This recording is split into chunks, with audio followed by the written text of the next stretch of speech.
What's going on, my fellow Farmall brothers and sisters? Alright, so unfortunately I had some lost footage that I can't seem to regain. I was working on the Cub Saturday and I recorded a whole bunch of stuff. Nothing recorded. I have some pictures, but nothing recorded from what I did to it. So stay tuned. I'm going to flip this camera around, kind of give everybody a quick rundown of what I did and what has to be done, but the Cub should hopefully be running by this weekend. And then we're going to get started on the brakes, the clutch, and repainting it. So stay tuned and I'll show you what I did.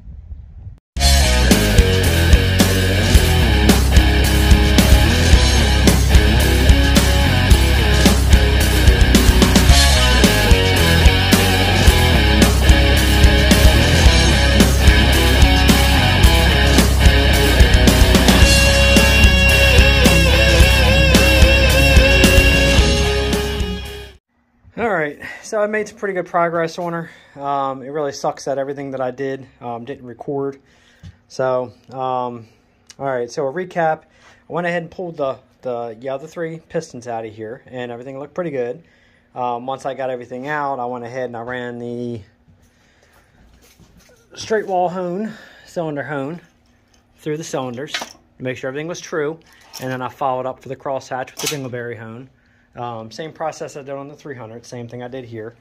And the cylinder walls, actually everything cleaned up really good. Everything looks really nice. Really happy with everything. It was a little bit of a job getting the valves out. The valves were in pretty bad shape.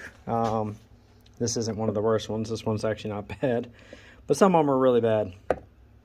So anyway, so I went ahead and I got the valves out and I got the old valve guides out. So my process was to remove, and actually, you know what? I'm going to insert a picture right after I finish showing you this so you can see how I did it. But this is what I made to go ahead and pull the valve guides out.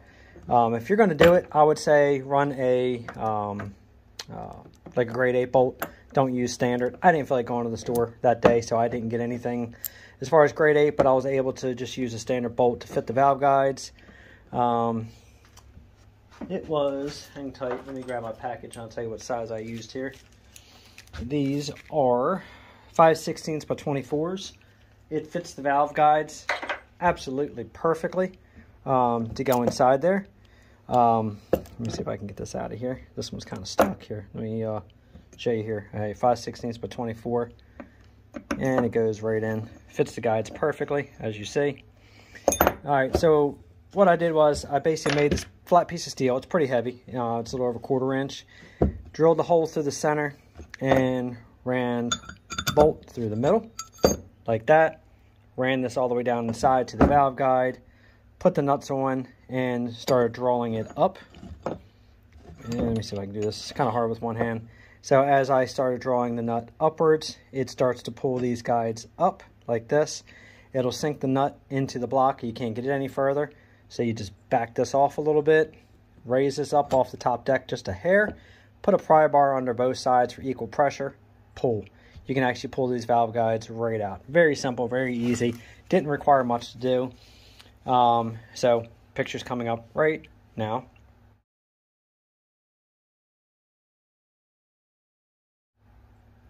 Okay, and then as far as installing it, I could have lathed up a little tool and everything to put it in, but honestly, really didn't need it. So what I did was, same thing, I used a 5/16 bolt, put the nut on there, I put a washer on there, because what you don't want to do is beat on the valve guides, setting them in, and have them set up into where the thread area is, because then you can mushroom it. So basically, I didn't put these in the fridge or anything, on the freezer. I didn't get them cold. They actually drove right in. I oiled them very well. Again, picture coming up right now.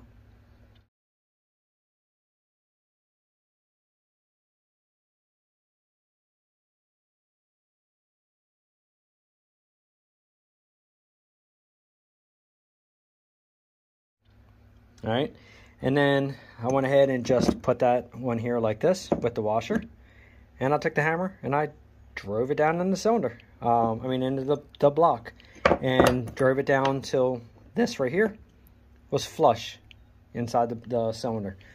So why do I keep calling it a cylinder? Inside the block. So that came out very well. Let me go ahead and lift the valve out. I have pictures also. I'm getting ready to drop in right now.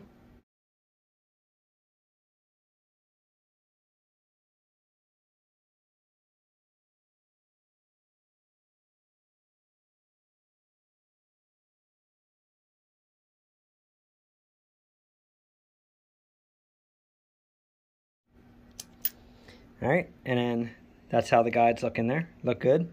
For the most part, most of the valve seats didn't look bad. All the intakes were the worst.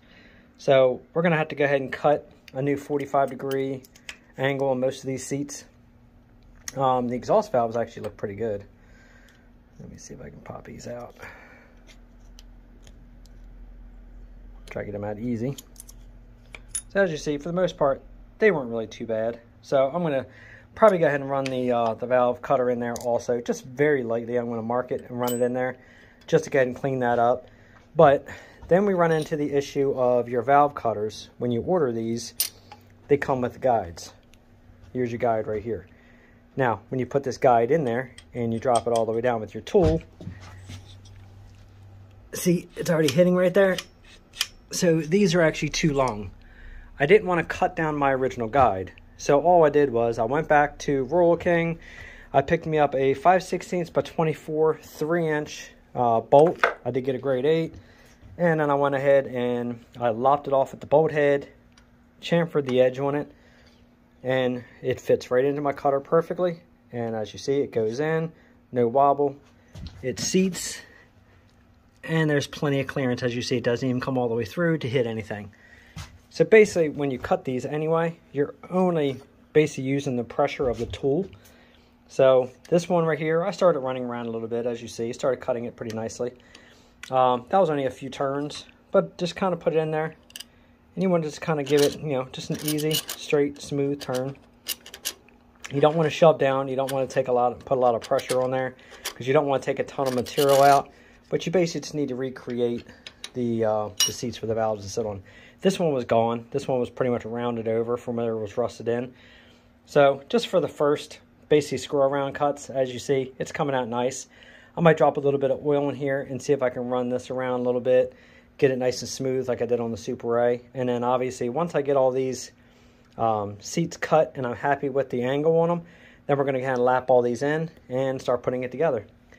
Now the pistons, that's a whole other situation. There's a lot of mixed reviews.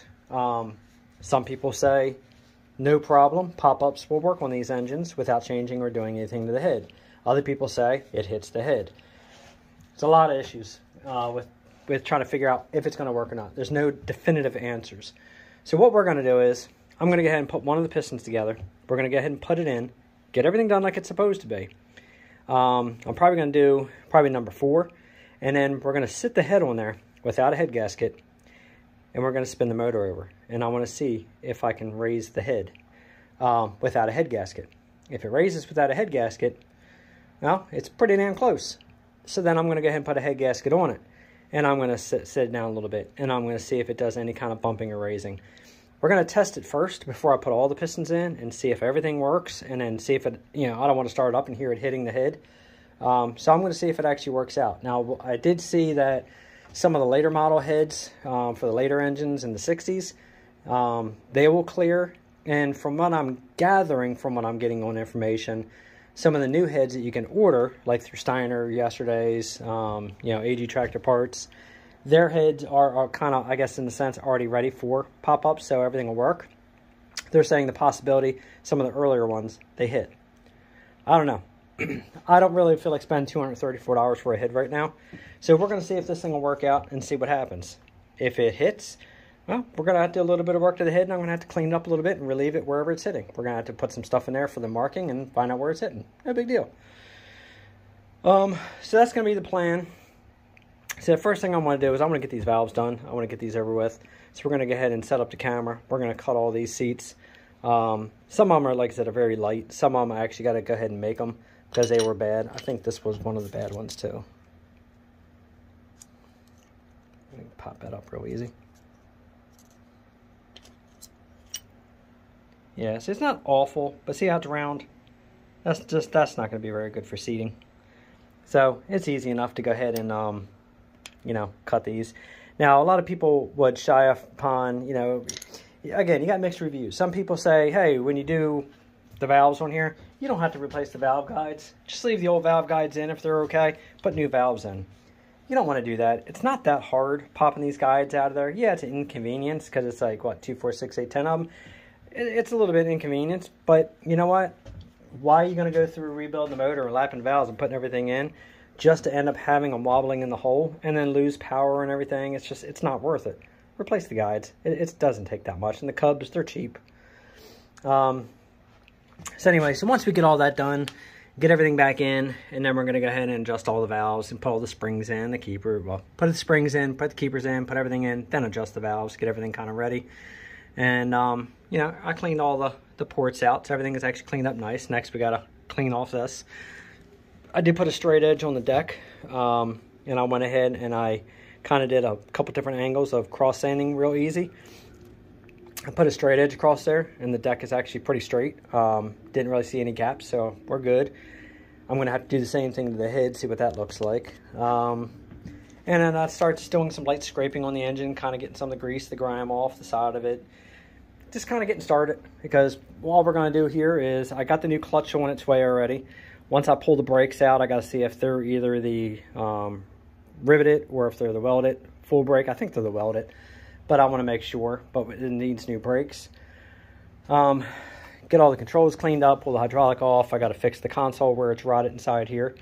The seat post is shot, but I had a donor one, so I have a new seat post right there going into it. And put a new steering wheel on it, and then I'm probably going to roll with these tires for now. I'm probably going to put new tubes in them, just because after buying the tires and the rims for the 300, I think these are actually good enough, long as there's no big tears in them. So I'm thinking if I just put new tubes in, clean them up really good, they'll last me for a while. I mean, they got pretty good tread on them still. You know, they're not bad. The fronts, I'm 50-50. I may replace them because they're pretty damn cheap to replace. I'll get tubes first, kind of see what happens. But either way, we're going to give this thing a whole freshen up. Once it gets a new clutch in it, new brakes in it, the motor's running. The hydraulics should work just fine. If not, I think I have another donor hydraulic reservoir. I'm going to replace the tie rods out of it because they're bent, and I don't like that. Clean up the radiator, flush it, get everything back together, and then we're going to go ahead and shoot some Napa paint on here. I'm going to go with Napa Red. IH Red instead of going with the Magic. I want to see how it works, because I kind of want to paint it, flash it, flash it, and maybe give it one more coat, be done with it, rather than that 24-hour wait time. It's kind of a pain in the ass. And then see what else. I think that's about it. Once we get all that done, and then I get the sheet metal all straightened out, you know, it's only a couple dents in it, and clean up the gas tank. We're going to paint that, get it all back together, and the Cubby should be ready to rock and roll. And then we're going to get the snow plow mounted on it. Not that any snow's coming anytime soon, but at least it's mounted. And then get the plow on the back. And that's going to be it. Once we get this one done,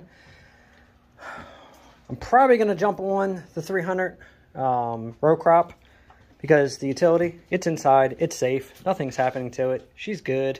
The engine's right there. Everything's good to go. So, I don't know. I kind of want to get that row crop up and running and do some stuff on that. I want to get those big-ass tires on there. But yeah, then we got to get this utility back together, because once we get the utility together, then we need to start on the 300 utility with the backhoe. I need to at least get the engine unseized, and I want to see if I can get that thing to start up finally. So I'm going to have to pull the head on that one. But anyway, that's it for all the jabbing. We're going to go ahead and jump on this thing. I do have to rebuild the carb. I picked this up off eBay. I think I paid 20 bucks for it. Apparently it came off a running tractor, but you know how all those, hey, it ran when it parked kind of deals. We're going to go ahead and rebuild it anyway. I don't want one of the cheap Chinese carburetors. So we're going to go ahead and rebuild this carburetor anyway, see what's going on inside of it. And then we're going to go ahead and get this party started. And get these valves, get these pistons in. Get this thing going. I want to hear this little thing fire up. So anyway, so stay tuned and let's get started. Alright, one thing I forgot to mention, it's always nice that when you come home from work, you have a package sitting outside with tractor parts in it. It's always so exciting.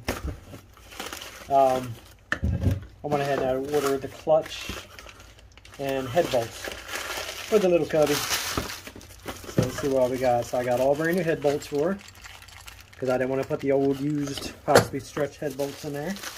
And then I got their clutch kit from them, the raw bearing, clutch, pressure plate, bushing, everything. I think I'm going to end up paying like, I don't know, 140 bucks or something like that for everything.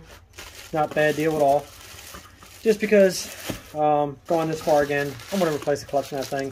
I don't want to have any chance of the clutch slipping when it's all back together. So it only makes sense to go ahead and do the clutch now and get it over with. Shit, I only got the hydraulic lines and the steering column to pull, and then split the puppy in half. So, alright, I'm going to go ahead and bring this camera over now, like I said, and we're going to go ahead and get started on these valves. Hopefully I won't knock everything off my table here. Alright, let me spin this around. Alright, so first thing I'm going to do is move this cutter over here off to the side for a moment. And I'm going to lift all these valves back up and out of here. So I just dropped these in the other day just to see how they fit with the valve guides and all. Everything seemed to fit really nice. I also got all these valves and the guides and the springs and the keeps. They all came from Hamilton Bob's as well. You know, I've got a good deal on them from them. Nice people to deal with. Quick on shipping things out. Really can't complain so far about anything I've ordered from them. So I'm sure a lot of you guys have heard of them, but if you haven't, Hamilton Bob's. I will make sure at the end of this video I give them a little shout out. I'll put like a little card or description up for them in case you guys haven't dealt with them. And then in my description box, I'll go ahead and I'll put some information to them as well. But yeah, whenever you order something from me, even if you order off of eBay, all you gotta do is contact them and say, you know what, I needed something else. They'll just ask you what you need. They'll add it to your order, and you're done. So anyway, so all right. So what we got going on here is the cutter I'm going to use. We're going to use two cutters. All right. This one right here is what we're going to use for the intake, and this one, it's small. I mean, I could have went a little smaller, but it'll work. It's an 1 3/16". I'm going to double check my sizing just to make sure it's what I want it. It is, but I just want to show you guys on video. So the little guide tool that I made right there, I'm going to go ahead and pull that out. That actually works out very well because I couldn't see cutting down the one that came with my kit. I think I only paid like, I don't know, 80 bucks for this whole kit from Amazon. And I did the valves on the A with it, and everything worked really nice, so can't really complain when I drop a tool like that, but you know, other than that, I can't complain. Alright, this is on my table. Alright, so anyway, so you have two different size valves, obviously, intake and exhaust. So you can put your valve to the back of your cutter like this, and it's pretty close to what I want. You're seeing my fingers. It's pretty close to what I want, as you see, for the size. It's an easy way to kind of tell. So again, all we're doing is freshening up the seats. So that'll actually work really good for the exhaust. And then now for the intake, actually, hold on, what was that? Sorry, the exhaust, we're going to use an 1 1/4". And it's a 45 degree, because that's what these are, 45 degree. Alright. And then for the intake, as small as that kit would go, was 1 3/16".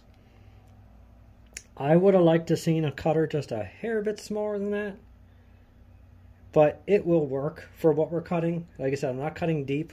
I'm only cutting a little bit. Usually you want to see about 1/8 inch around that cutter, around your valve when you check it this way. It's as small as I can go. They don't have any smaller in there. They don't sell them any smaller that I've seen, unless I ordered another whole kit just to get a motorcycle cutter. And I'm not doing that, because as you see where I started right there, it's cutting the seat just fine. You see it matches. It's not cutting around any deeper. It's not cutting into this part of the block anywhere. It's cutting the seat, so it's working where I want it. And again, we're only going to go over these. Mainly it's 3 of them. Actually, we're just going to do all 4 of the intakes. I just want to make sure everything matches up good. All the exhaust actually isn't that bad. I might run the cutter around it very lightly, just to kind of give it just a slight freshen up. It doesn't need much though. So anyway, it's alright, so that's the plan. So I'm going to go ahead and put this valve and this valve back on the table. Once we get it done, we're going to lap them. Now I do have a little trick for the lapping tool as well, because if anybody's done lapping on valves, you know the frustration in trying to make the suction cup stick to a valve. It can be a real pain in the ass. We're going to use double-sided tape, and I usually stick it to the tool, stick it to the valve, and that'll work to hold it in place. It's just going to be a little piece, and that usually works good enough just to do what we got to do. So, alright, so we're going to start with the small one. So I'm going to go ahead and move the bigger cutter off to the side for the moment. And as you see, the tool comes in, all your pieces. Here's the kit right here. So that's the kit that I got right there. Like I said, it worked good. Now, I'm going to go ahead and put a little bit of the blue dye. Sorry about that. A little bit of the blue dye on these. After I get that initially cut, I'm going to put a little dye on each one of these. And then we're going to go real light, and I'm going to see if I can find any highs and lows. And that's how we're going to start these valves. So anyway, so putting these together is very simple. Once you fix your cutter, you go ahead and just screw it on.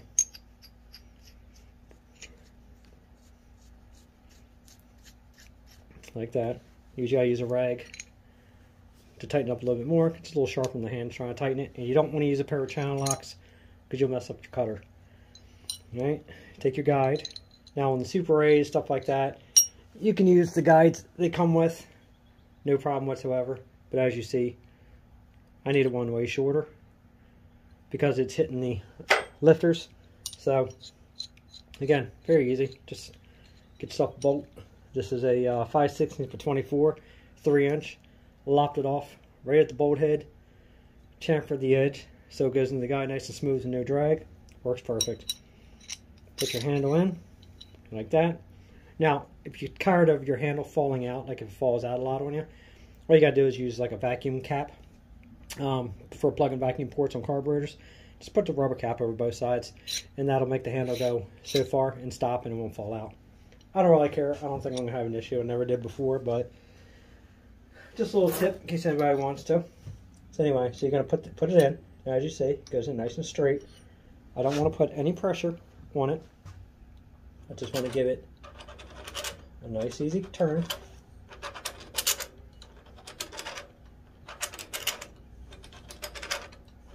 Okay. Nice and easy. See, it does a nice cut. It starts to kind of give your angle. You don't want to go too deep on it. You just want to go ahead and get the initial cut started.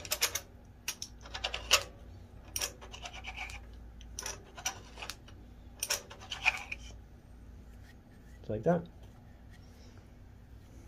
I'll wipe that out a little bit.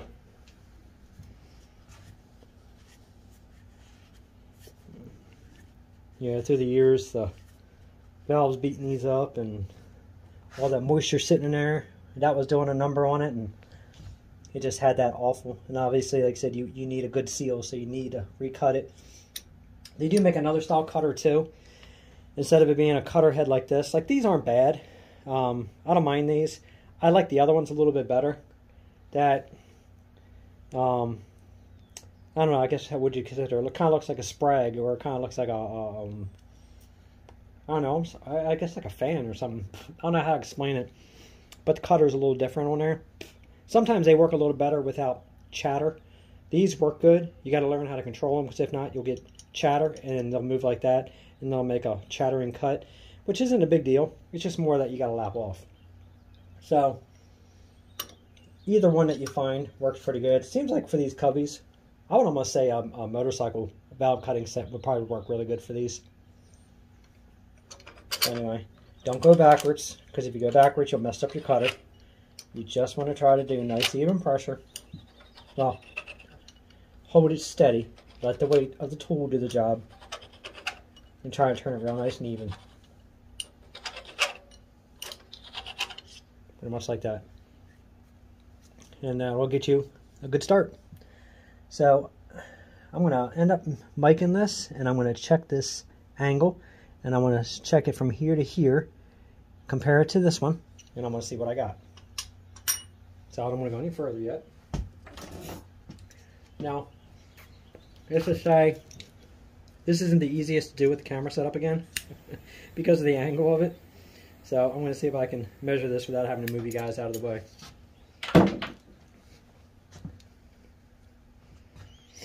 Alright, take my calibers. Alright, zero them out. And let's go to millimeter. I'm going to kind of get a smaller reading. Alright, so if I would have to check that.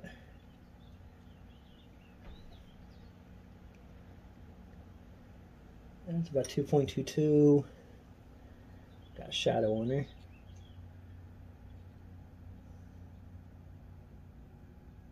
Oh, I got that about 2.22. It's about 2.22, 2.323. So that's pretty close right there. Now if I were to check this one as well.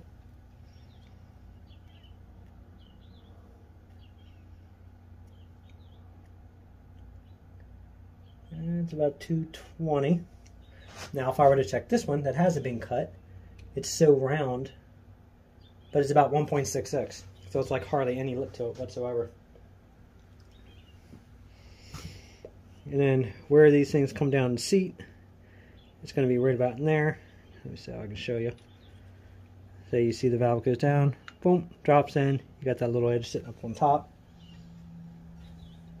So once we cut it, we're going to measure it from here to here. Once we lap it, and we're going to see what that distance is right there. I'm sure other people have different ways of doing it, which is fine. Everybody's got their own method. This is the way I've done it. It's always worked for me. I've never had a problem. I don't have the motors missing, popping, carrying on.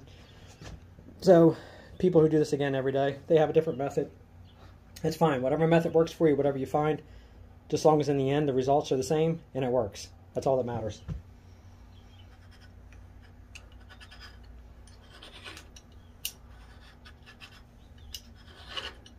So again, just nice, light turns, very even.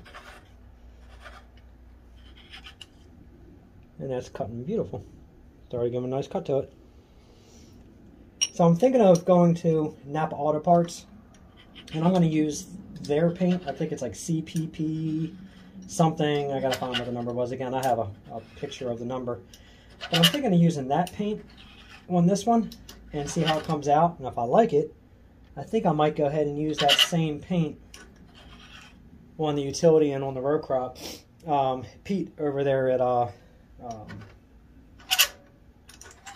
my god, I should know his page. I'm sorry, Pete. I apologize. Anyway, yeah, I'll find out what Pete's information was. Alright, my cigarette went out, so I'm going to refire this up. So it was, alright, hang on a second. Okay. Alright, yeah, it was Pete at Just a Few Acres Farm. He's got a pretty cool page. He does a lot of cool stuff too. But anyway, he uses that paint. He just did a Super C with it. And I like the way it came out. Obviously, I can't tell totally the red off a video versus in person. It seems like he had good luck with it. Looks like you can spray it. And then you can, you know, it'll flash. And then you spray it again. And you give it another coat if you want. And it's done. I don't have to wait that 24 hours. Now, I can't say I had a complaint with the Magic Paint. It did a nice job on the A. But I don't want to wait that 24 hours. So I'm gonna try something different. So obviously you guys are going to be there along with me when I do it, so we will see how it works. Alright, so far that's not looking too bad. It's actually looking pretty nice. It's actually cut really even. Make sure all this is still nice and tight. My guides are tight.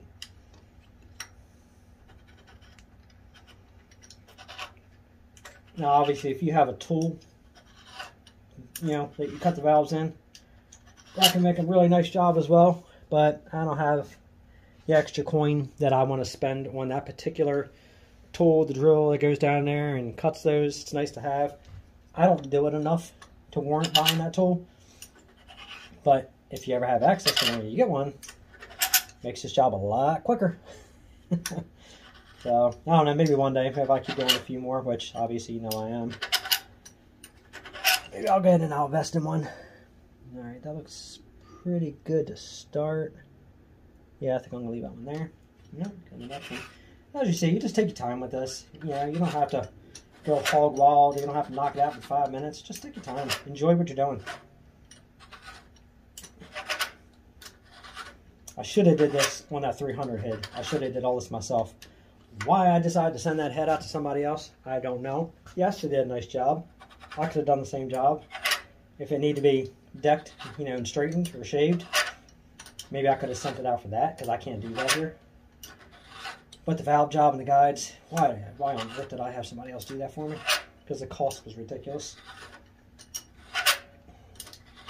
Ain't gonna happen again, I'll tell you that. Has to be a really good reason for me to send it out.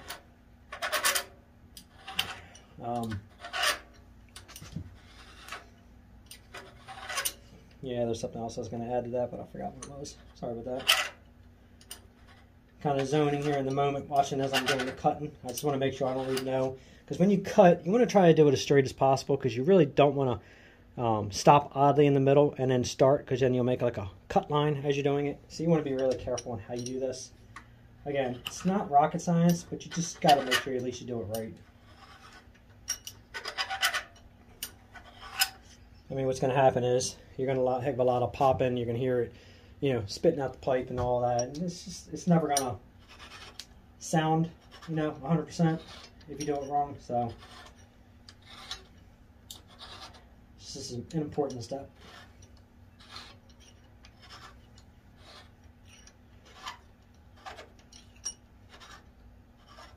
Kind of makes it a pain with that line right there in my way.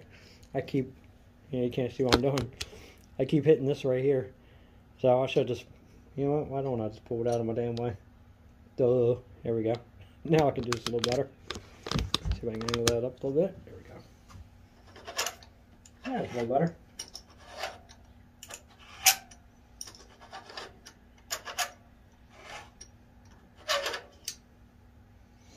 You know, I'm hoping, and I got hopes, that 300 utility with the loader on it.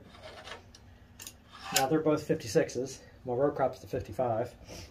As Gina would say, 55, 55. But I'm hoping that since that thing's been sitting all winter, with the marble and the transmission fluid and all on it, I don't know, I got hopes that I'll go out there in a couple weeks and try again to see if I can spin the motor over and see if it actually freed it up at all. I don't think it did, but, you know, we can hope, right? Because I got to at least get that one started and running. I want to get it mobile because I want to get that backhoe mounted to it so I can move it around. I'm going to try to take all my tractors and maybe only have the Cub and the 300 utility in here, the only two that's not running. I want to have all my other ones running. I don't want to be one of those guys that says, yeah, I got 7 tractors. Well, one of them run, but I got 7. I want all 7 of my tractors running.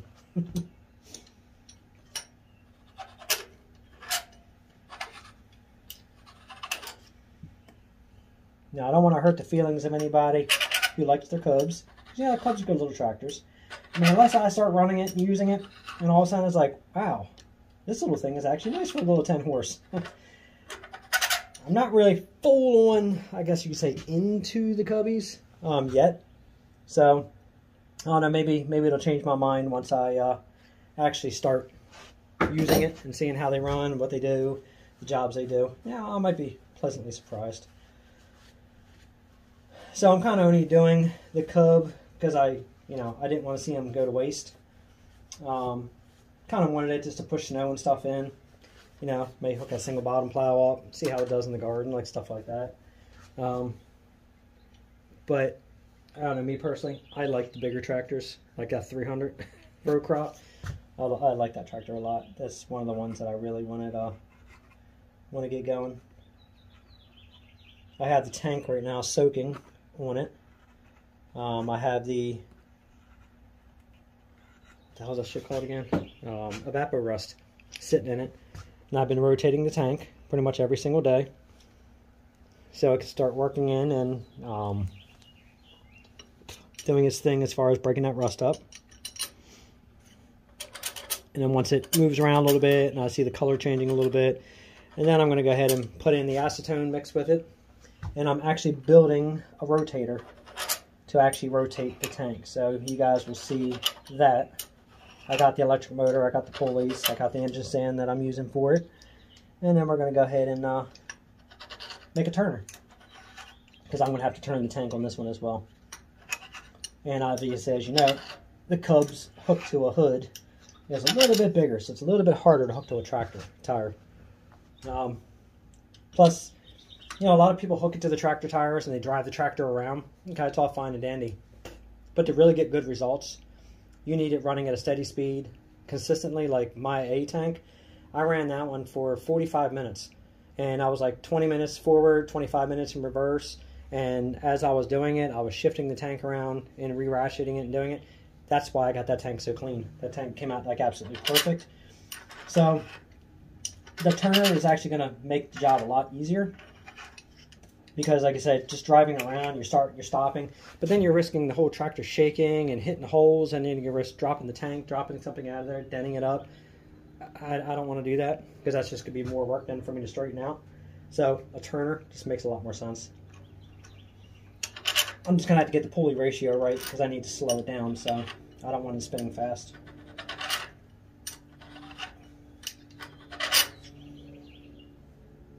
Alright, they actually all don't look bad at all.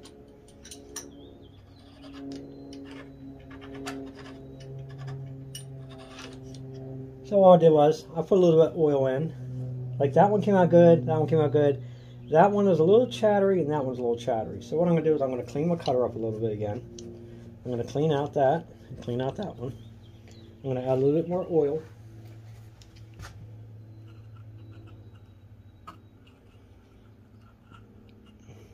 We'll oil that one next. Then we'll try and get just a little bit more of an even spin.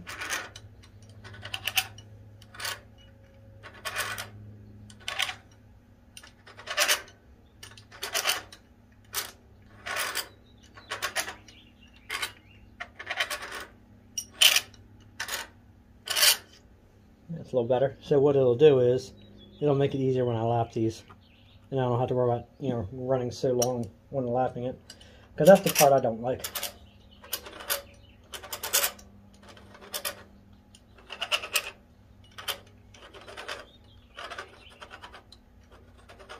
There you go.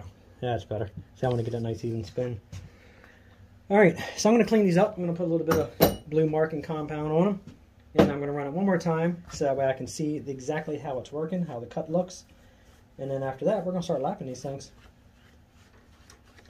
Alright, so I'm going to hit pause while I clean these up, put that compound on, and then before I start cutting, I'll start back up. Okay, yep, they're all marked, so all I need to do is let them dry for a minute.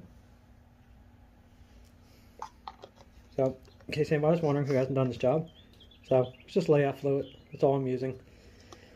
Again, it's a little hard on the valves to do. You can use a Sharpie as well, you can run around that, same thing. But I bought this can, you know, like a year ago and I haven't had a chance to use it yet, so it's about time.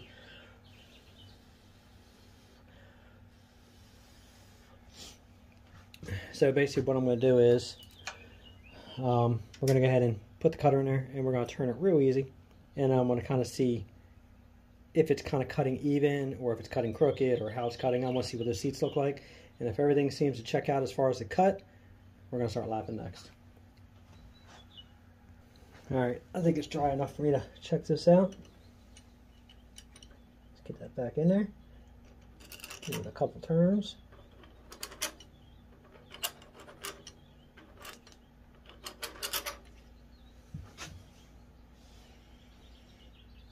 And that looks like it's cutting pretty good to me. I'm liking that.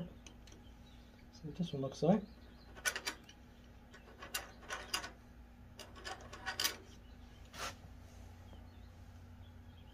That looks good.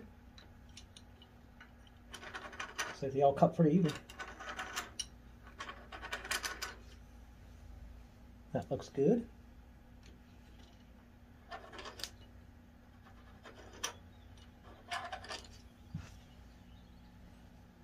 And that looks good. Alright, I'm happy with that. I think that'll work out very well. Alright, time to change this cutter head out. Now again, it's easier. Leave your T-handle hooked up, use a rag. Unscrew that cutter with the rag. Saves your hands. Like I said, you don't want to use pliers, because you'll break off the little carbide tips on there. See if I can focus it in here. You'll break these off right here if you end up using pliers. Alright, let's check out the exhaust. Now the exhaust valves look actually pretty good. I don't even see pitting. I see nothing. I don't see pitting. I don't see any marks in the seats. Like nothing. So far the exhaust valves actually look excellent. So I'm really not doing this to cut those valves. I'm just checking to make sure that everything's straight. This one is just a little bit tighter, and that's what I'm saying. and you got to put these on sometimes. They can be kind of snug going on because they got like that blue paint a lot of times in the threads and stuff. Makes it a little hard, so use your rag, and there you go. See, it's in. She's tight, straight, good to go. All right, so let's check this one out.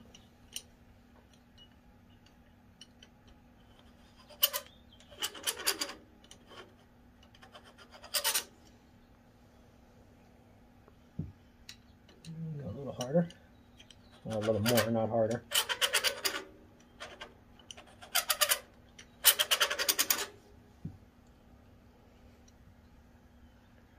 Looks like the contact surface isn't bad. It could definitely use a little bit of cut.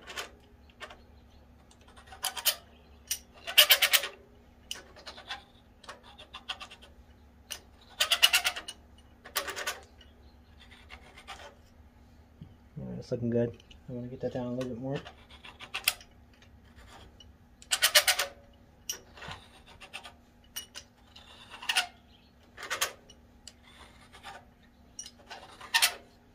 Yeah, that's looking nice. I like that. That looks good. It looks pretty even. Yeah, I don't see any pitting on these or anything. That's actually really good. I was happy with that.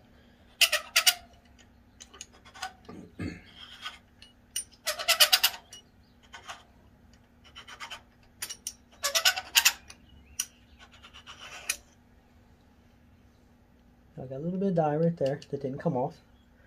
So that's a little bit that I need to cut into. There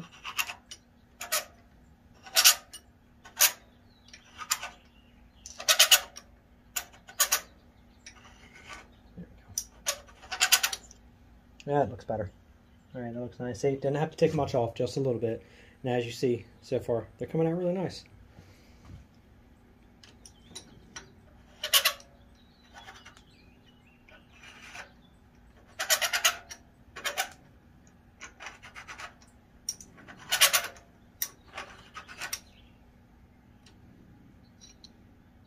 A little bit on the top edge, so I'm going to do the same thing, just get a little bit of cut. This is a good thing about that blue marking compound, because you'll be able to highlight and see the areas that looks like it needs attention. And like I said, it shouldn't take much for you to do it.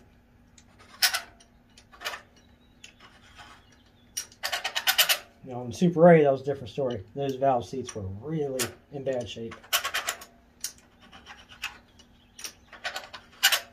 I had to create almost all the seats on all the valves.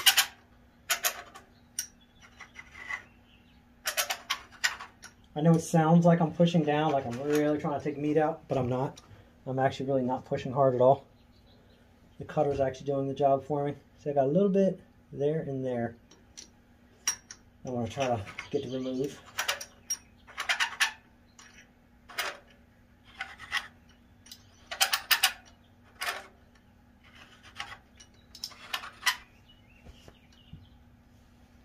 Stinking little gnat right there. Damn thing wouldn't leave me alone. If you guys kept seeing me move around the camera, it's because the little son of a bitch wanted to stay out of my face. Well, I can stay out of my face now. Alright, it's not bad.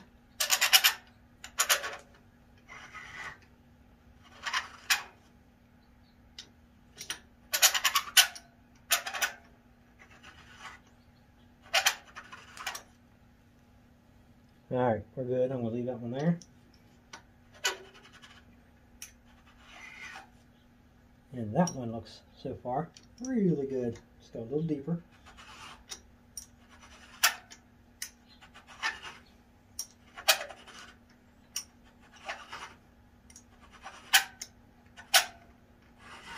Now for those of you guys, that looks good. That one came out nice. They actually all look really good. I mean, this one's got just a hair bit of pit to the top edge, but I don't want to take too much off, but it's only a little bit. Not enough where I think it's really gonna make this girl pop or carry on. It's a pretty small amount. But if you guys, whoever hasn't done this before, don't be scared to do it. Just take your time, go slow. Pick the right cutters. Make sure you got the right guides. Make sure, I don't know if I said this, do not do this portion right here without replacing those valve guides. Because if you don't replace those valve guides and they're wobbly, and you try to use this, you're going to wobble around the hole. It's not going to cut you straight. Make sure you only do this after you replace those valve guides. But other than that, guys, I think we're good. So I think I'm going to go ahead and put this kit away, and then now we're going to get set up for lapping these valves. Alright, so before I put it away, just so you guys see, so that's the cutter that I picked up for this back when I did the Super A. So like I said, pretty affordable, wasn't a bad little kit. And like I said, I have all the guides. That's the one I made for the little cubby. So, drop it in the box, everything's together, and that's it. Close her up, put her on the shelf, till the next one. Alright, let's go ahead and get this thing set up now. Okay, got everything I need. So, you know, it's a shame. I don't know your guys' opinion, how you feel with everything going on, all this controversy and the stuff with the Anheuser-Busch and all that shit. I don't care what people in this world do, to each their own. The only thing I care about is just don't shove things down people's throats. It's really a shame. I like my Budweiser. I like the taste of it. I'm indifferent right now. I'm not going to go out and shoot all my cans and make a big video about it, but I'm not going to endorse and promote their choices. I don't know. I don't really want to get into this whole topic on this, video. I try to stay as neutral as I can. Let's just say it's very annoying that this world and people are shoving agendas down our throats the way they are. If it was in a whole different situation and things weren't being jammed down our throats, it would probably be a little more acceptable to people. But when they make it a point to try to do things and promote things on our products and our cans and our shows and our movies, it starts to get a little old and it starts to get a little more controversial at that point. So let's just say, for now, I'm probably not going to drink too much more Budweiser and promote it, or not about promote it, but drink it, especially on my page, because I liked it. I guess I'm going to go back to my Corona. So, I mean, right now, I'm enjoying my White Russian. So, I'm going to enjoy that for right now. But, like I said, I don't know how you guys feel about it. I don't have a problem with whoever. Just leave me the hell alone and stop pushing agendas down my throat and everybody else's. But I'm not going to go out and just, like, all of a sudden start blowing things up everywhere. But let's just say it's pretty annoying, though. It gets quite irritating when everybody does what they do. I don't know. That's my opinion on it, and I ain't saying much more. So anyway, so all I'm doing now is I'm wiping all the oil off the top of all these valves, kind of getting all these things prepped and ready. Because once you lap them into your position, you got to leave them there. You can't lap the valve, in number 4 cylinder, and then end up putting it in number 2. Once they're lapped, that's where they go. So make sure you don't mess these up. So I'm cleaning off the oils off the tops because it's going to help my double-sided tape stick and help that suction cup stick. I'm going to try on these and see if I can get that suction cup to stick first.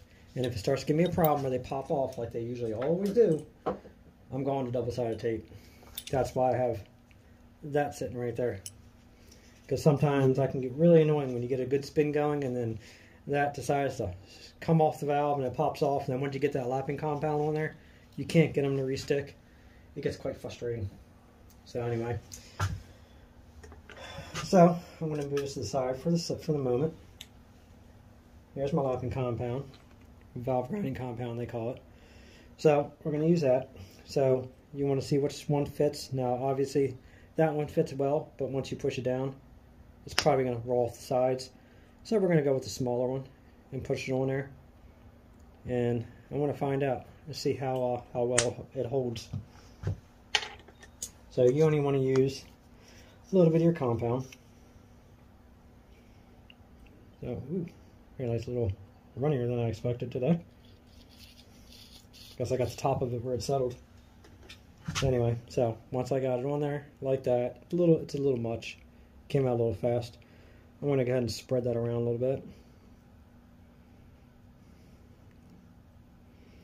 Like that. Get it on there. Drop her on in. Like that. Hook the suction cup to the top.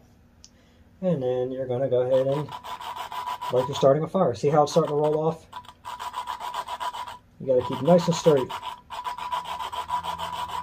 Try to give it a good spin. You want it to go all the way around. and I can already see I'm going to be putting my double-sided tape on there. You can hear the difference in the sound once you start cutting and you get a nice straight seat. Yeah, see, that's starting to drive me crazy. All right, so double-sided tape, as I said. You can hear the sound on those once they start cutting and grinding in and hit that spot where it kind of sounds a little smoother. Once it does that, then you know you're pretty good as far as your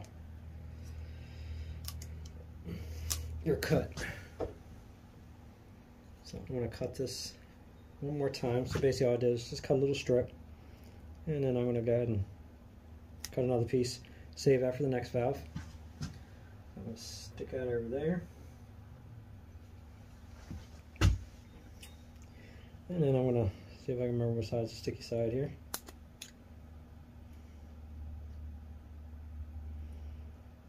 This side's the sticky side. Pop off the backing. I know this is so fun to watch here, isn't it? Yeah, trying to do that and show you guys in the video is a little bit of a pain. I'm still here, just popping the backing off. Alright, backing's off. Stick that puppy back down, like that. See how much better that holds that on? Look at that. Now you can kind of go to town and do your thing. And as I say that, there we go. I gotta get it all the way on there. And that's it. That's how you lock your valves. So you can hear that sound already changing. Yeah, it's getting a little smoother. This little suction cup is a pain.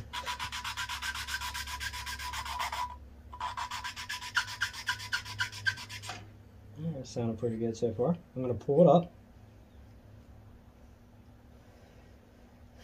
Clean it off. You just do this a few times. Just kind of keep assessing it as you're doing it. Start seeing how it's coming out, how it's smoothing. And then you'll start seeing a line around your valve. And that'll kind of give you an idea how it's cutting. That's actually looking better. So, alright. So basically that's where you're good. I'm not going to do a whole hour's worth of doing this lapping. So I'm going to go ahead and get this one done. And then we're going to come back. I'm going to show you how it looks. And then I'm going to go ahead and roll through the rest of them, and I'll show you the final outcome. But this is the process. This is how you do it. There's really not much more to show. It's pretty much the same thing all the way down. But I'll start this up after I get this one all done. You know, I almost forgot to mention, another little thing you want to make sure you do is these valves, the adjustment is all for the old valves. So before you start lapping, you want to make sure you adjust all these down a little bit. Because if you don't, and these new valves aren't worn and they're long, with you doing that lapping up here, with you doing that lapping, you might not have that valve all the way down and the seat touching. It could actually be riding on this lifter, so you want to make sure you turn these down a little bit. You want to make sure there's space between here with this cam and the with the lobe in the round position. You don't want it up on the tip of that egg. So that way when you do the lapping, you know that this valve is now riding in that seat and not hitting the top of that, because that will screw you up. So almost forgot to make that note. Make sure you adjust those down a little bit, because once we get all this done, we get all the springs back on, we have to adjust these anyway. Get them down, get them out of your way. If not, it's going to screw you up. So I was thinking about that when I was doing this, and I was like, you know what, I think I forgot to say that. Make sure you do that, especially on the Cub engines, because of obviously you got to do it with the head on like this. Get those down. So, all right, let me get back to it. Okay, so a little update. So what I was telling you, see that little ridge right there? Just focus on my finger. See that ridge right there? See how I have a line now all the way around that? That's where it's starting to ride, and you want to make sure that is even all the way around. And so far, that's looking really nice, really true. I still got a little bit more to go to get that seat where I want it, but that's the line you're looking for. And you want to make sure that's even all the way around, and then you know those valves are going to seat. Let me grab a clean valve so you can see the difference here. See a difference on this one? See how you have no ridge? See how you have a little line now around that one? That's what you want to look for when you're done, and you want to make sure that's even all the way around, and then you know when this thing goes down inside that cylinder. It's nice and clean. Another thing I forgot to mention was, I mentioned it before when I did it, but it didn't record. When I pull all these valve guides out and get that hole cleaned up, I take this, it's a little hone brush. I do it by hand. I'll put it inside where that valve guide goes and give it a spin and kind of clean out. That'll clean up any burrs, any dirt, any rust, anything that's stuck inside there. Use this to go down inside there before you go ahead and press that valve guide in. And like I said, you don't have to worry about doing the freezer trick on it. Just as long as you clean it up and you put some light oil in there, they go right in. You might get an engine here and there that might be like super bad and you really got to freeze them like you do when you put in the sleeves on a cylinder. But if you do it this way, you really shouldn't have any issues out of it. So anyway, that was my note, and like I said, I just wanted to show you guys this, kind of show you where we're at and how it's going. And as you see, it's going quite well. Now I only got 9 more to go. Okay, so I'm getting down to the last. Now I'm going to try to not talk so you can hear the difference in the sound I was telling you about. Now listen.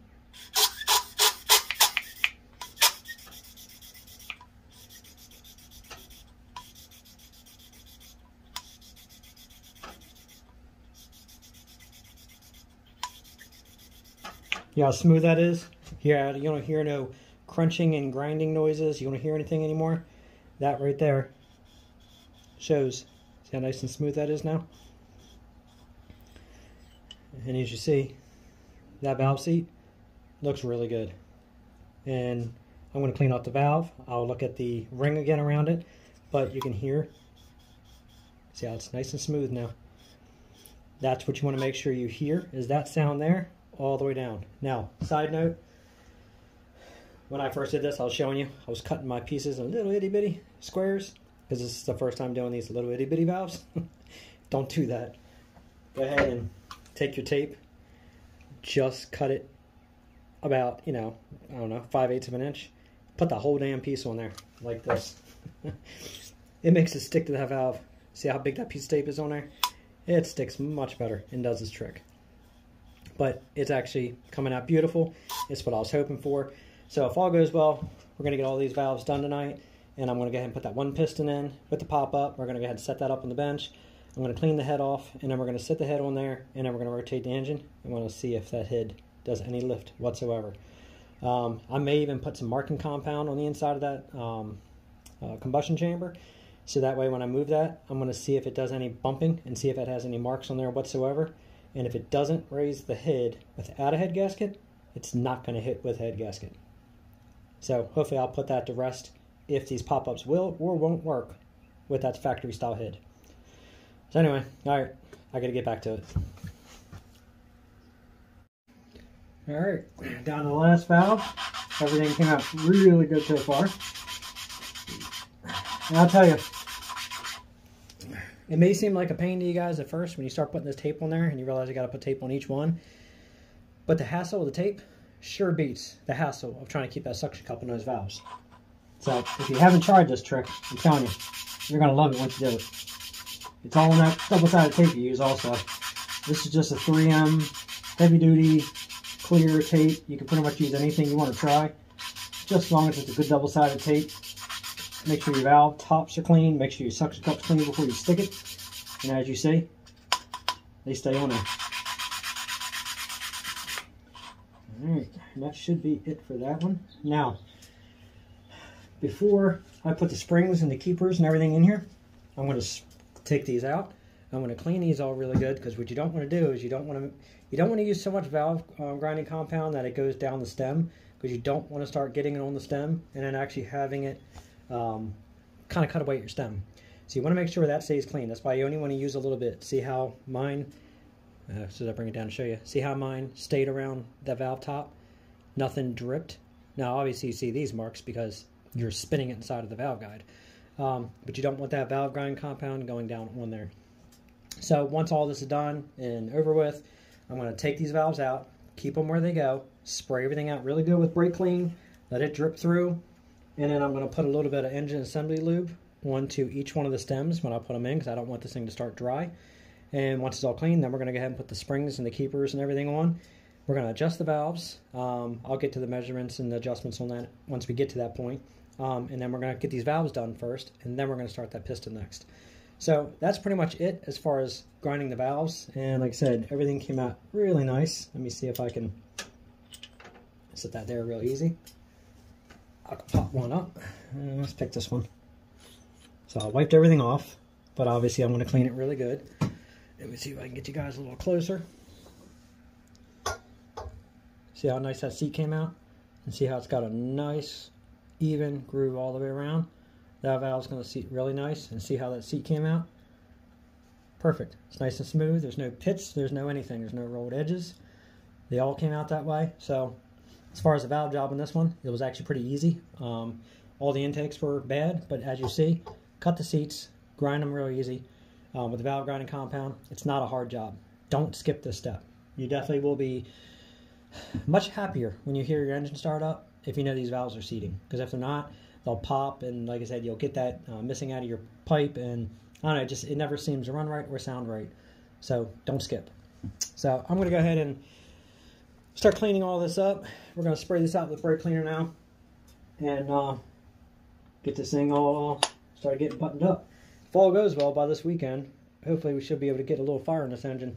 I had to order another carburetor kit because the one that was sent to me was wrong. It was for the other style Cub carburetor, not the Zenith. So I had to order another one. Should be here probably maybe tomorrow or Friday. I'll get that rebuilt, and then we're going to go ahead and jump into that magneto, see if we get some spark out of that thing. I'm going to have to put the points and all on it. If we get spark and I get the carburetor rebuilt, should be able to fire this thing up. I'm not sure. I have to ask my buddy how long this thing was actually sitting in the field, because both of them are sitting pretty long. I'd like to know how long they were sitting, because it's finally going to get life back in it. So what I'm going to do is I'm going to pop each one of these valves up. Let me zoom back out this way a little bit. I'm going to pop each one of these valves out, and I'm going to sit them right here, and I'm going to spray all this out really good. Brake cleaner, get down to its guides, make sure that's all cleaned out. Put the assembly lube, and we're going to drop them things back in. So let me go ahead and let me see, pop them this way. So you want to make sure you don't get them mixed up now. I forgot to clean the compound off of that one, because I got a little ahead of myself after I got it all ground. Everything looked good, and I sat it back down. But so each one you pull up, it's got a nice ring all the way around. You can see it much better when the compound's off.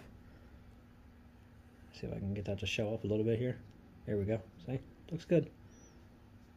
And every time I say it looks good, then it goes out of focus. Come on, focus. There we go. Looking nice. Say I was a little worried about it, but not super worried. I figured it would come out alright. So there's a couple pointers. Recap. Go ahead and make sure you got new valve guides in there, and then clean everything up, and then put your tape on your end of your suction cup, do your grinding, and then like I said, once you're done, make sure all your tappets, unscrew all the screws, make sure they're down, at least not touching those valves, because you want them all seating, and then grind away. Just like I said, don't use too much. You only want to butter the edge of that. You don't want to use a ton. And that's pretty much all it takes. And as you see, they all look really nice. So this little thing all sounds pretty good. Give it a little bit more oomph. It would have been nice. You can get more power out of these engines, from what I've heard, by changing the cam to the later model cams, because they changed the lobes a little bit to kind of go with the pop-up pistons, and it kind of gives it a little bit more power to it. The pop-ups will give it some power, obviously, but you could gain more by changing the cam, but I'm not changing the cam all out of this one. I don't know, maybe the 48 Cub that I'm doing for my daughter, maybe we'll do it on that one, just have some fun with it, really see how it works. But I'm not going to put this thing on a dyno test. We're not going to use this thing for tractor pulling, so if it pushes snow, does its business, moves around, it's going to be just fine. Plow every so often, and we're good. I'm happy. All right, let me get this brake cleaner out of here. I'm almost out of brake cleaner. I got 5 more cans on the shelf, but this one's almost empty. I'm gonna get my butt off my bench because it was a lot easier sitting on a chair doing this than standing. Us old guys have to sit down when we do this stuff. It makes it a lot nicer.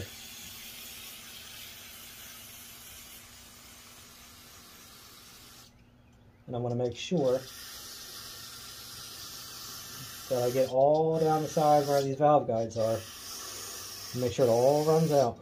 Now I already did this when I honed out the cylinders. I sprayed it all out really good. I cleaned the crank off. I sprayed inside the ports of the crank just to make sure anything from doing the cylinders, I got all that metal down out of there. So that's good on the top end. And then I'm going to go down in here. Again, I want to make sure it's all down and out and running out onto the floor. Because I don't want it on that cam either. Because you start this thing up and you got valve grinding compound on your cam, well then you're going to have a round lobe. And then you are going to be changing the cam.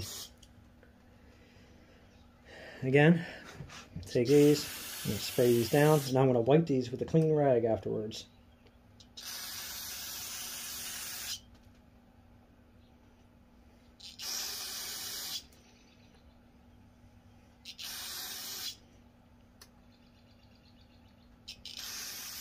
I can't get over how cheap it was for the whole rebuild kit for this engine. The valves and everything. Like I said, I think I spent, what did I say, 250 bucks, I think, for gaskets and pistons and bearings and valve kit, springs, keepers, all 9 yards. That was cheap. Especially compared to building the 300s. My lord, those things cost a small fortune. So, nice clean rag. Wipe everything off, make sure it's good. You got a nice line around there. Happy with it. Looks good.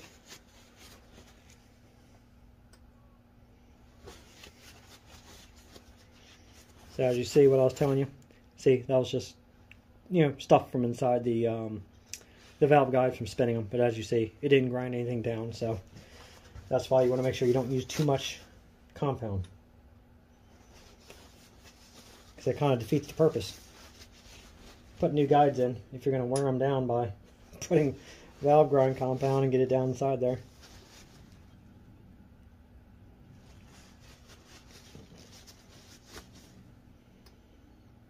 Not that I'm promoting my steps again, but I will have to make sure you guys know. I don't know if everybody's seen, but I started making left and right steps for B's and BNs.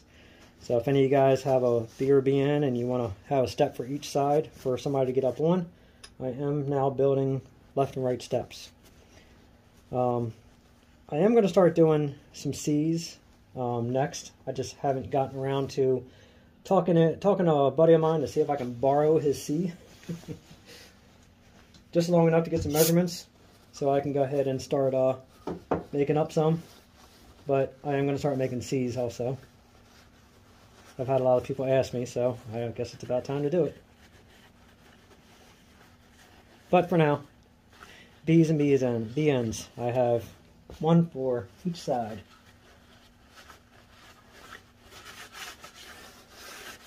Alright, so that looks good. It's all cleaned out. Now, I do have a basically a long Q-tip. I'm going to run down inside those guides just to make sure everything's out of there. So unfortunately, I got to scoot you guys out of the way because the camera's kind of in my way. I'm going to go get that real quick. Okay, so I use these and I go down inside those valve guides. And I just want to make sure that everything is out of those guides. Just a little extra precaution.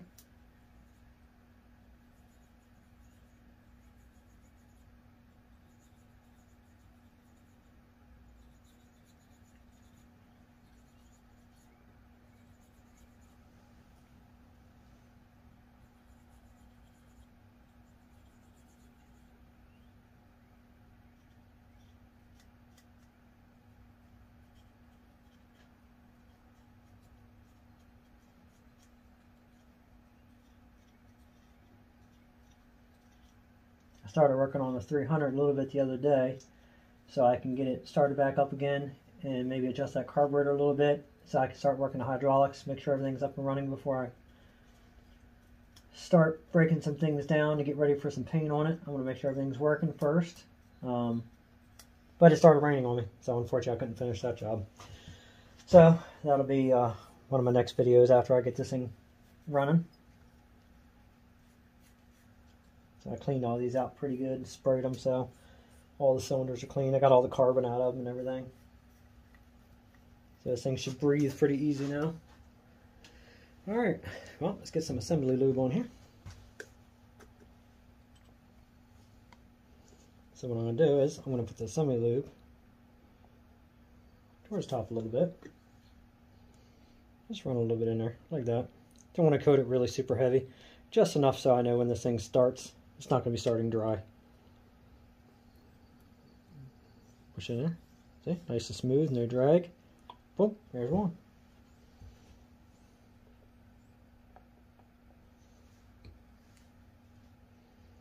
Again, some guys might be like, oh, you don't have to go through all that.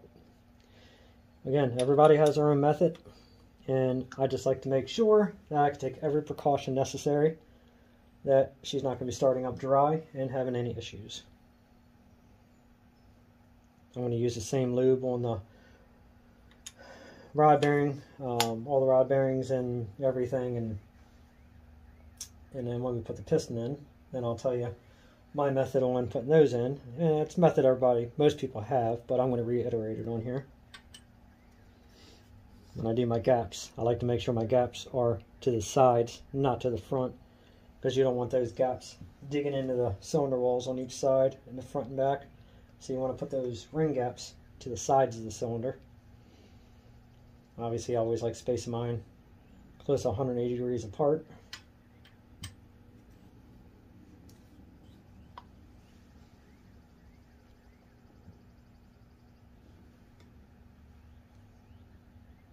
Figure I've done enough short videos. I figure it's time for a long video again. Again, you can't cut this stuff down to a short time to try to teach people.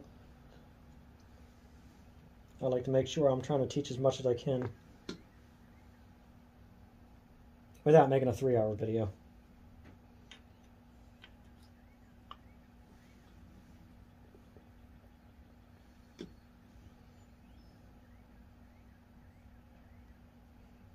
Alright, my friends. And the valves are in. Now it's time to start working on the springs and the keepers. So let me go ahead and get this camera lowered down and then get all that stuff together. Okay, everything's cleaned up. Now, I do want to make a little note that when you get the valve kits, they don't come with the keepers, well, not keepers, the tops of the valves, the caps. So anyway, you got to save your old ones. Now, what I like to do on these is when you clean these up really good, I take that same little brush I told you about, I go down inside and I clean it up inside there in case it had any gunk, any rust, anything build up inside there. This goes in, cleans them out. It makes those keepers go back in there and seat really easy. Makes a nicer job. So again, little bore brush. All you do is take your hand, go in there, spin it around, done deal. So, like I said, you gotta save all those. And now when I put the keepers in, I like to put a little bit of that engine assembly lube on them, and then it helps them stick into place so when you lower them down, they don't shoot out. These engines aren't the easiest to get into, especially with these hydraulic lines in the way. I should just pull these out of the way, but I want to leave them on for now because when I get the motor started, I want to make sure the hydraulics work. So anyway, these are all easy to get to. That's a little bit more of a pain, and again, using a big valve spring compressor is what you need, but again, it's kind of big for these engines, but it's really all you can use. So what we're going to do is once you clean the caps up, you're going to go ahead and put the caps on the springs like that. That's how they're going to sit, and then obviously the keepers will go point up and then they sit in there, so when they come down, the pressure locks into those rings, locks onto the rings on the valves, holds everything in place. These engines here don't have those, I think they're called like the roto caps, the ones that rotate. These don't have them. They're all the same, so you can't mix these up. Alright, so I got what I need in my fingers here. Let me grab my rag. Let me grab that assembly lube. And I'm going to go for an easy one first to show you how this is done. And then we will pretty much, I'm just going to get them all in. And then I'll continue the video, because again, I can't see. I'm dragging the whole video along with these. So I'm going to put those keepers there. These are here. This is when you need like 5 hands for this right here. Alright, so what we're going to do is we're going to go ahead and let's push this valve up. And then I'm going to go ahead and push the spring with the keeper on and push this up into the pocket.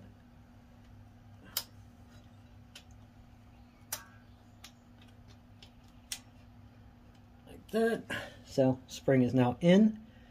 I'm going to go ahead and push that valve back down. Now it's sitting into that cap right there.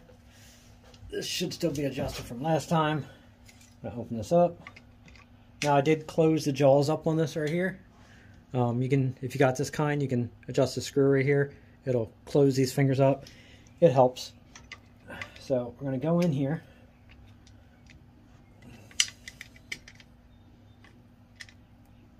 And might have it closed a little too much. I thought it didn't. I thought I had it good. There we go. Okay. Put it on the valve. Pull her on up like that. I'm going to lock it. Now she's in place. Now I'm going to go ahead and put the assembly lube on. Like I said, it's sticky, so it kind of helps hold these things in place. And this is where you need like little itty bitty fingers to get inside there. And then don't do what I just did and drop it, because I hit that rod.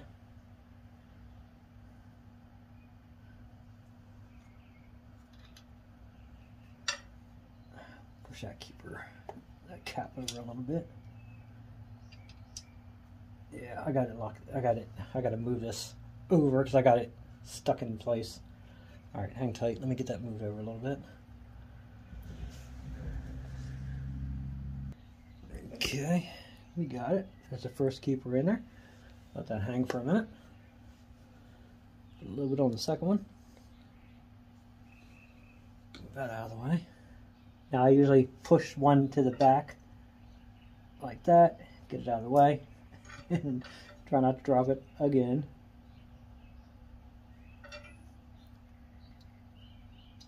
Get her in place. Make sure both sides are locked in, and then easily release your handle like that,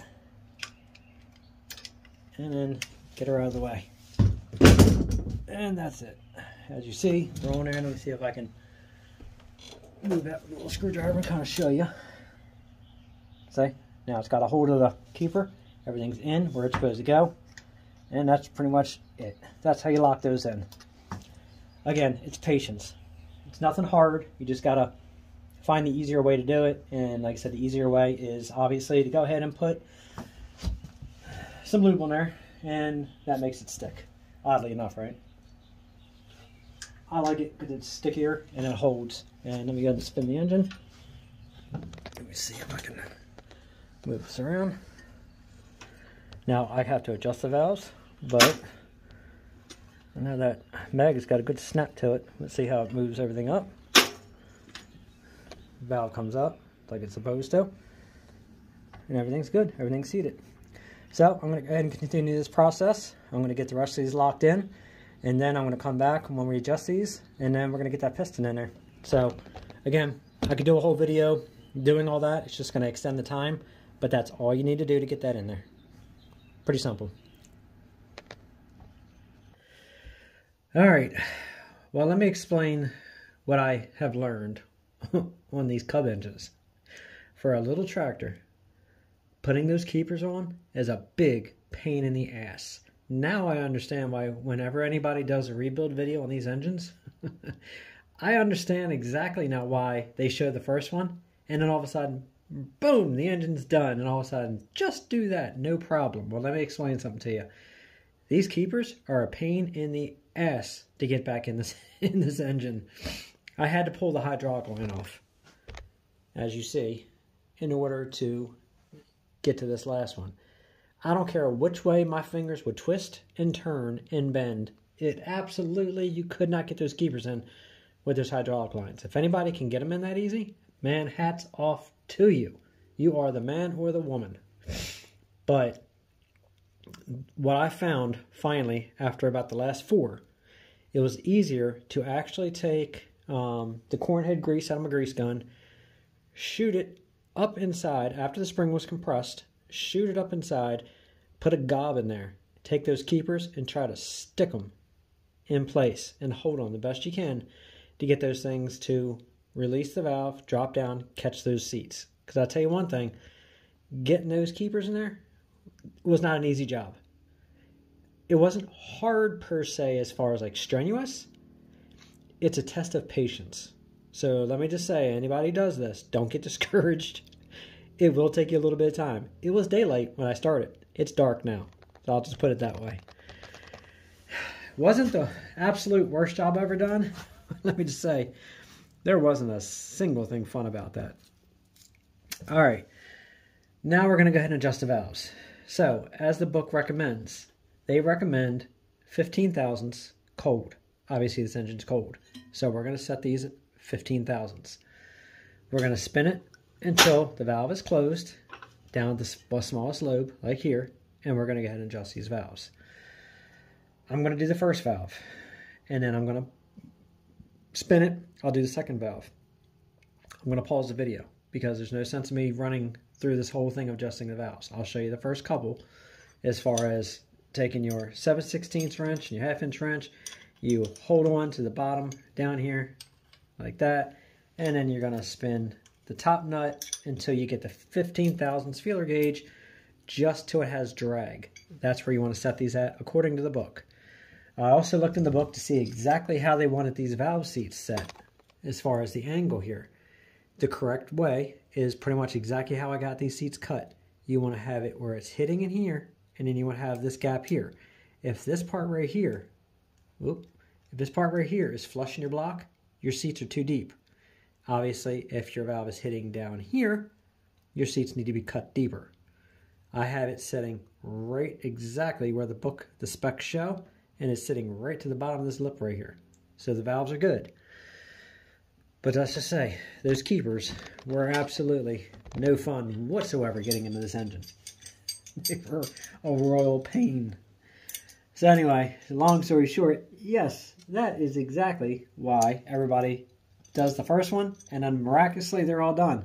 Because they don't want to show you all their cussing and all the frustration what goes into setting these things. Oh my God, they were a pain. Alright, so anyway, so I'm going to go ahead and start turning this. Check it with the feeler gauge. It's getting a little snugger. And like I said, we're going to set these at 15 thousandths at a cold engine. That's what they say to set them at. And see, I can't get that in there, so that's too tight. So I'm going to back that off a little bit. About there. And that's still a little too tight. And that's a little too loose. Definitely small corrections, that's for sure.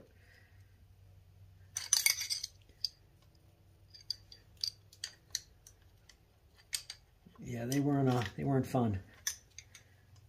I say putting those keepers on was worse than doing the valve job. The valve job wasn't bad, but oh my Lord, those keepers, they sucked really bad. Yeah, it doesn't take much of a turn for the adjustment on these, that's for sure. Yeah, see, it's just a little bit there. And there we go. That's a nice drag, so that one's good. Now we're going to go to the next one. And like I said, these are going to be loose because when I did the valves on these, I went ahead and I set these so they would be loose. And that's down. And see, loose as can be. So I'm going to go ahead and set this.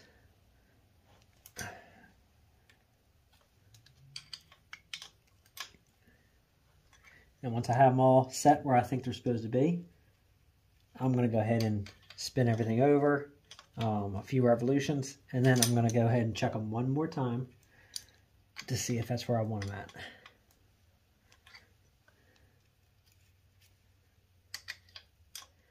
As I say, this is much easier than putting those keepers on. I can't stress enough how much of a pain in the rear they were.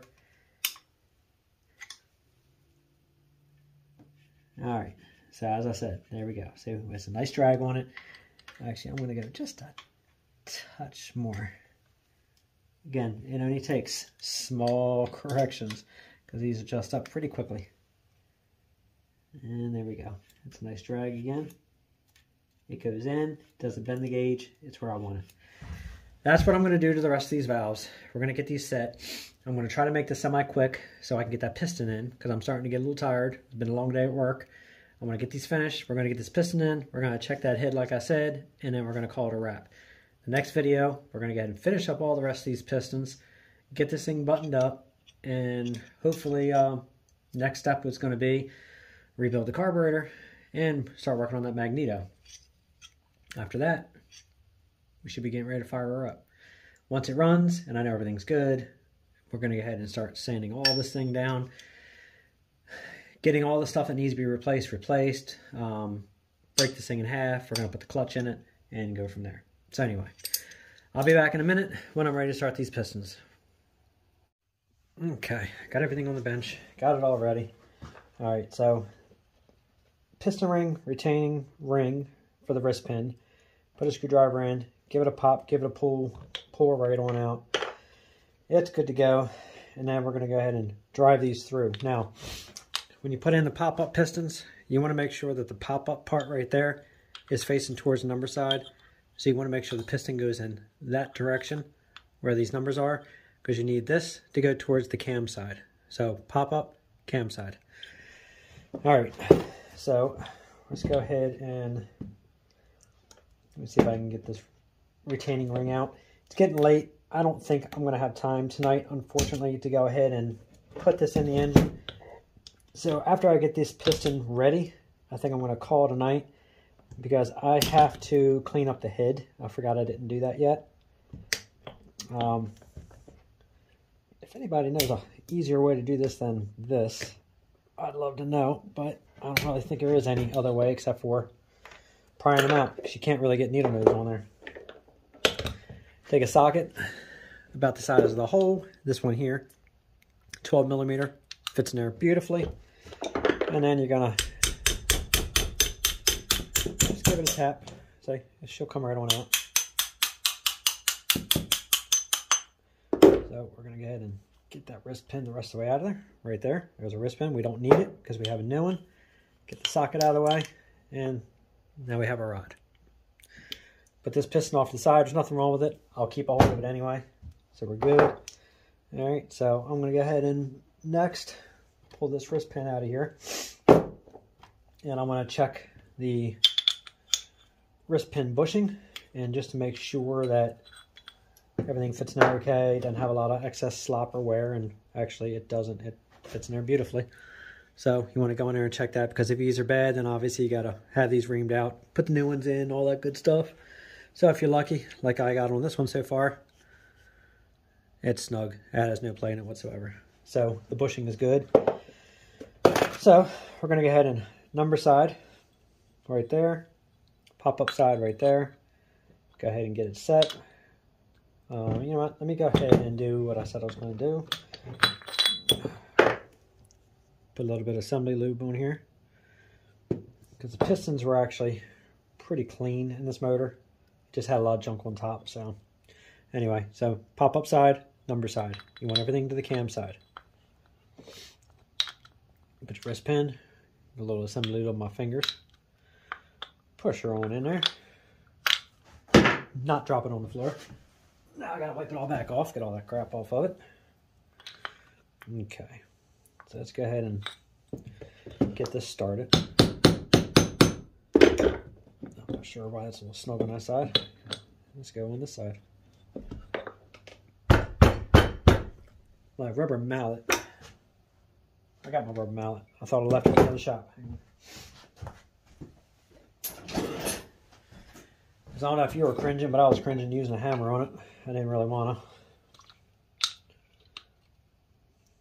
Okay, get that started. And maybe I got a little assembly lube in there. Just came right out. Well, let's just say a little snug going back in.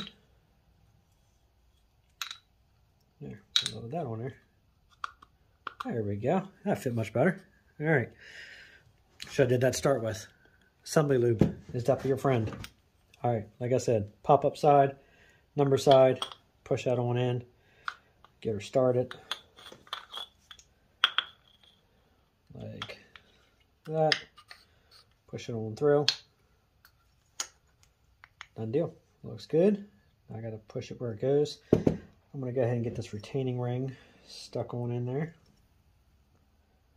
You want to get the high side in first. Actually, let me see if I can just push that just a little bit more. I like to seat it. It's gonna make it a little easier for that pin.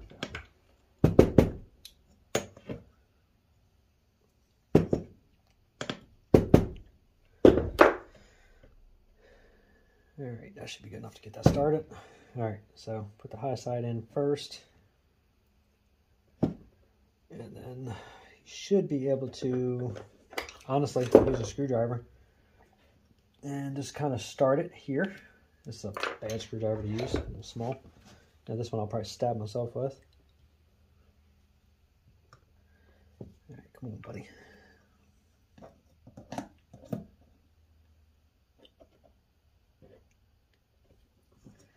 It's going. I'm just trying not to shoot it across the shop.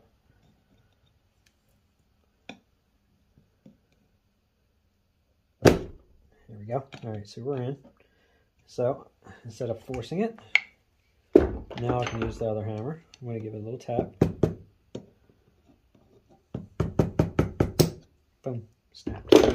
And she's in. Push that wrist pin through. Touch it. Wrong one, socket.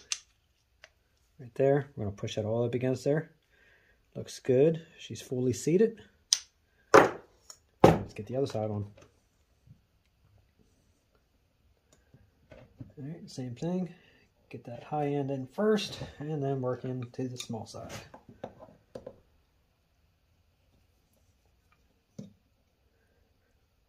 Two things I'm trying not to do. That was one of them. And try not to stab the piston either.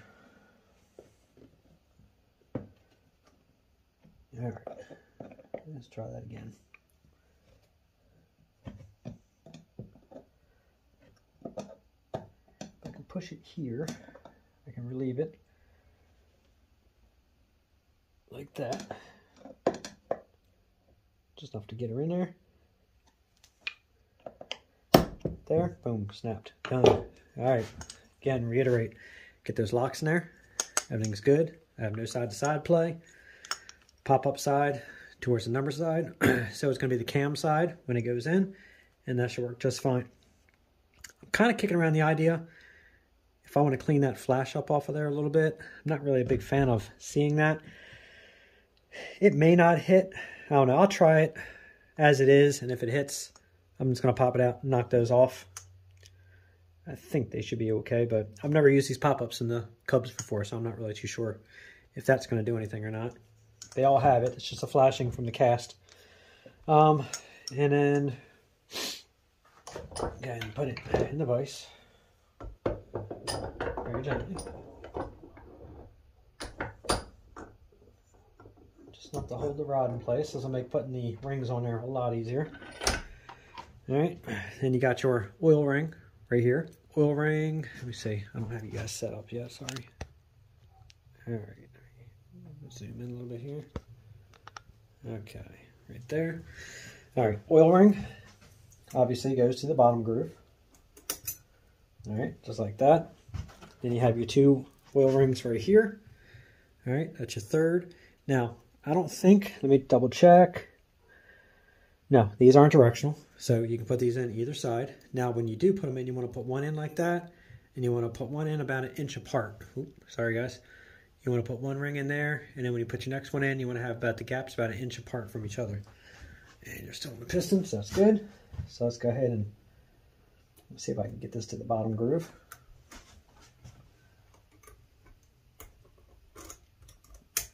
Like that. All right. And you also want to have those away from the gap on the oil ring. As soon as I find out where I'll put the gap. Yeah, it's hard to see. Probably because I'm getting tired. Okay, she's right there. Okay, so there's the gap. And there's the ring there, so we're good. So I'm going to put this in. I'm going to start this gap, like I said, about 1 inch away from it. It's going to be the top of the oil ring. Put that one in there. Spin it around real easy. Boom, snap, done. There's your one ring. You're finished. Now, your second groove, you have 2 rings. So you have a black one and you have a silver one. This one, there's a mark. Now let me see. Yes, so the second ring is going to say top. And it doesn't say top there. Top right there. I don't know if you can see that or not. Right there it says top. You want that to go up like this. So the black one here, thick one, is going to be your second oil ring. You want to go ahead and be very careful. You don't want to spread these too far and snap them. So you want to put them inside like this. Okay, your ring expander. And you're very easily going to separate it. Be super careful because you can snap these rings. Just like that. And she's in. Top. Now it's facing up. We're good. Thick silver ring. That's your top ring. This one, according to them, either side can go up. So it's not directional. So it doesn't matter on this one. Again, go ahead and put it inside. Like that. Okay. Put it in. Now, like I said, I like to have the rings gapped to the sides of the piston, not front and back. So we're going to go ahead and spin this one all around. That one's going to go to that side. Spread it. Put this one on to that side. Just like that. Okay, so I'll take it out and show you. That's how you want your pistons to look when you're ready to put them in. So again, 180 degrees apart. Black ring, I got to this side of the wrist pin. Silver ring, I got to the opposite side. So that way I can compress it and drop her on in there. Next, I'm going to go ahead and take care of putting the bearings in. We're going to drop this thing in the motor. But this is going to be for another video because unfortunately I am out of time tonight. Let's just say the doing the keepers really took a lot of extra time. So anyway, let me go ahead and zoom out. So that's where we are now. So we're actually ready to put this girl back together. So that is going to be it tonight. So thank you guys for watching. Like, subscribe, and share. Hopefully I'm helping you guys out, whoever's working on your Cubs. If somebody who has worked on Cubs, you see something different, let me know. This is the best way that I found to do it. I haven't found a better way for those keepers, just to say they sucked. But everything else, as far as the valve job and all, that's how you do it. So the next part of the video is we're going to go ahead and put in number 4 piston. I'm going to clean that head up. We're going to set the head on there. We're going to rotate the motor, and I want to see if that thing lifts. Because if it lifts, it hits, well, then we got to figure something out. I got to either relieve the head. I don't want to relieve the piston, so we're going to relieve the head and kind of go from there. So make sure you like, subscribe, and share. Hit that notification bell, and then make sure you guys keep an eye out for part 2 of this. And then in technicality, part 3, we're going to do a will it run. So till next time, thanks for watching.